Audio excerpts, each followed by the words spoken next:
गंधर्व अपसारा जक्ष भूत बेताल गण रक्ष पितर सिद्ध विद्याधर चामर सुगुण किन्नर द्रुम औषधि लता चेते विविध अन्न जीव भूते जे तल स्थल अंतरिके ग्रह आदित्य केतु रखे।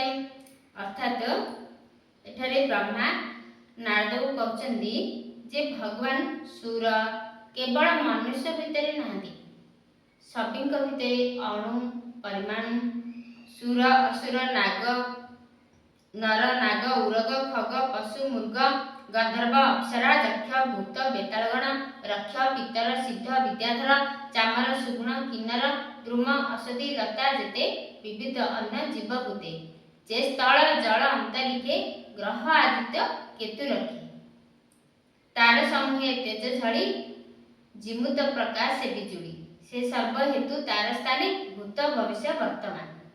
भगवान सबुठे अच्छा ईश्वर सर्वभूतानां भगवान गीता कहते ईश्वर सर्वभूतानां सबुठारे अच्छा भगवान जे केवल आम मंदिर रे भगवान को देखुं किंतु भगवान जल स्थल कीट पतंग लता सबुठारे भगवान परिपूर्ण अच्छा मेघरे बिजुड़ी रे अच्छा बोली कहउछन्ति ब्रह्मा नारद।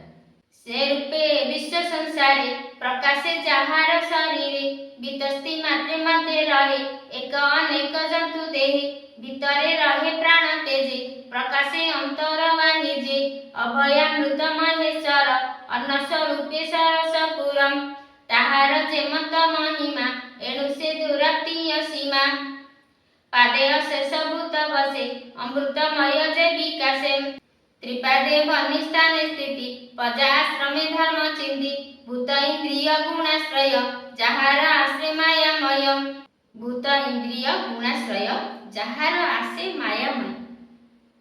भगवान ए संसार होची भगवान कर खेल घर मायामय किछि ना ए सारा संसार रो माया छड़ा किछि ना केवल भगवान कर स्वरूप ही कारण केवल भगवान को पाइबा पाई ए मनुष्य जीवन मिलछि भगवान को पाइले ही ए संसार करिवार सार्थक है। विराजी रूपे जात हुए किरण चेन्ने सूर्य दे जहार नाभि पद्म जात मु ब्रह्मा ब्रह्मांडर नाथ। एठारे ब्रह्मा कहउछन्ति जहार नाभि पद्मरु मु ब्रह्मा जात होइछि यज्ञ संभार न जानाई जहार हृदय दया नाई जार शरीरे जग विधि आगम निगम प्रसिद्धि पशु बंधन कुश आदि जे मते जे अबा संपादी जे जन देव पितृतोषे जे काले जेबा पुण्य देशे जेते प्रकार यज्ञ करी मंत्र औषधि जे संचरी।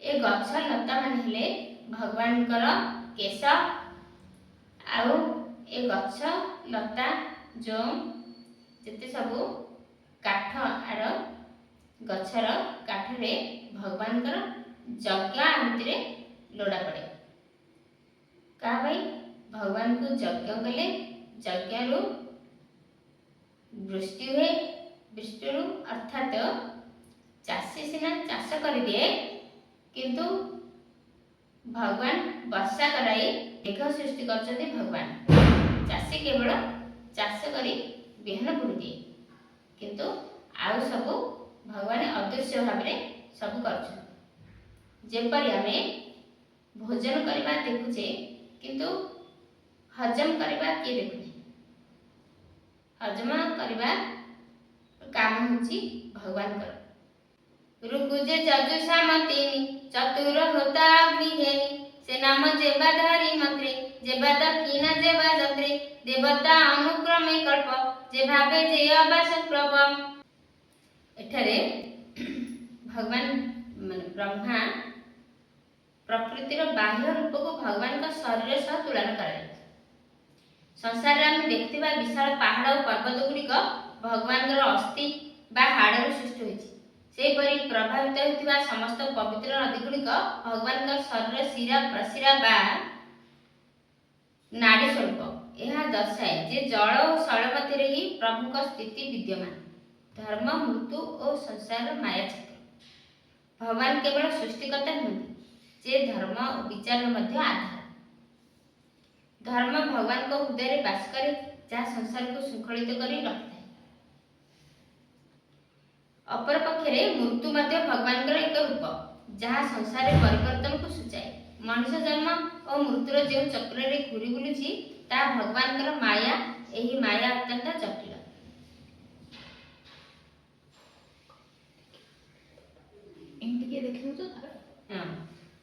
जटिल किंतु भगवान निजे एही माया मध्य रे रही मध्य एथुरु संपूर्ण मुक्त। भगवान हेले मायापति। माया संसार गढ़िछंती किंतु माया भगवान के लागे नहीं। नाम संकीर्तन शरणागति कले नाम संकीर्तन द्वारा शरणागति हेले जाई भगवान को आमे किसी बुझी पार। शेष भगवान अनंत महिमा को बुझा भक्ति ही श्रेष्ठ मार्ग बोली कहुई। गोविंद नाम स्मरण मनुष्यर अहंकार नाश करे। थरुटे आम गोविंद नाम स्मरण करवा ताहले कोटि अहंकार नाश। भगवान अनंत कोटि ब्रह्मांडर मालिक। यही अनंत कोटि ब्रह्मांडर भगवान होचंती मालिक एवं समस्त जीव तांकर शरणापन्न हेबा उचित। जय जगन्नाथ ध्वनि रे निजको समर्पण करवा ही मानव जीवनर परम सार्थकता। एही भागवत हमको शिखोछि जे भगवान का शरणापन्न हुआ नहले माया तरबाटा एते सहज नहीं। एही अध्याय ब्रह्मानाद भगवान का अनंत रूप विषय बुझाइछन्ती। से कहछन्ती एही समग्र ब्रह्मांड भगवान का एक विराट शरीर। भगवान का देहरे विभिन्न अंश प्रकृतिर समग्र समस्त तत्व सृष्टि होछि। जेते आम संसार रे सृष्टि रे देखुछन्ती भगवान का अंगर सृष्टि होछि।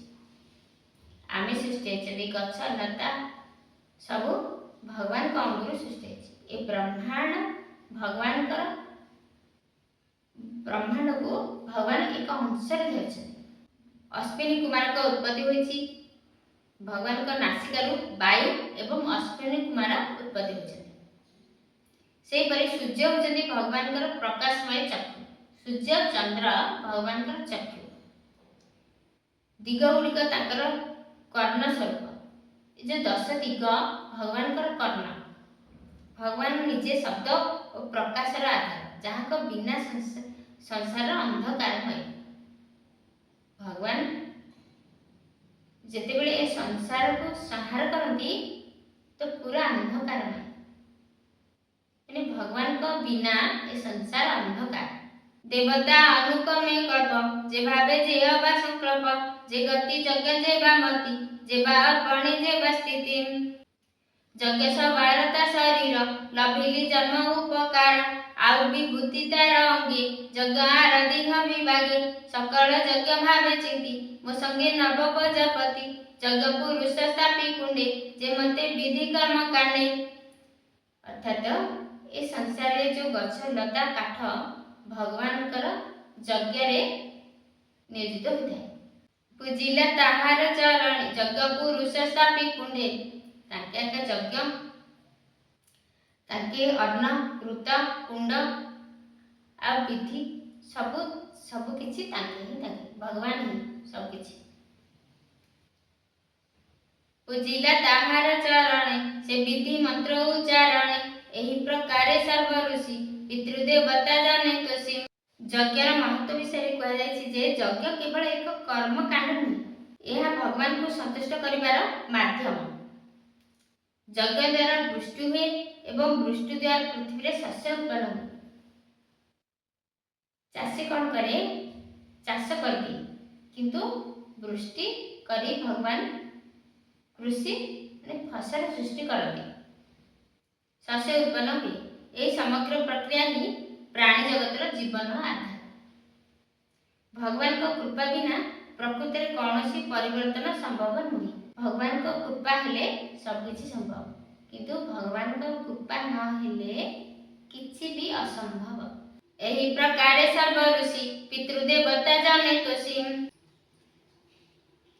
ଦାନବ ମାନବ ସହିତେ ଯଜ୍ଞ ପୂଜିଲେ ବେଦ ମତେ ସେ ହରି ଅଙ୍କେ ଯେ ଜଗତେ ଯଜ୍ଞ ପୂଜିଲେ ସମାହିତେ ଯଜ୍ଞ ତାହାକୁ ପୂଜା କରି ମୁଁ ହେଲି ବିଶ୍ୱ ଅଧିକାରୀ।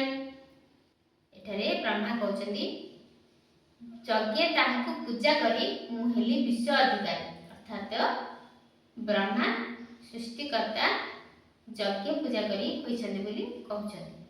ପାଳକ ପ୍ରଭୁ ଚକ୍ରଧର ଅନ୍ତେ ବିନାଶଇ ଶଙ୍କର ସୃଷ୍ଟି ପାଳନ ସଂହାରଣ ଏ ଆଦି କାରଣ ତ୍ରିଗୁଣ ତୁଜେ ପଚାରିଲୁ ପ୍ରସ୍ତାବେ ସଂକ୍ଷେପେ କହିଲି ମୁଁ ଏବେ ସଦୟ ସଦଗୁରୁ ଯେତେ ମାୟା କଳ୍ପିତ ଏ ଜଗତେ ଏ ସର୍ବରୂପ ନାରାୟଣ ଅନାଦି ପରମ କାରଣ, ଅର୍ଥାତ ସଦୟ ସଦଗୁରୁ ଯେତେ ମାୟା କଳ୍ପିତ ଏ ଜଗତେ, ଅର୍ଥାତ ଭଗବାନ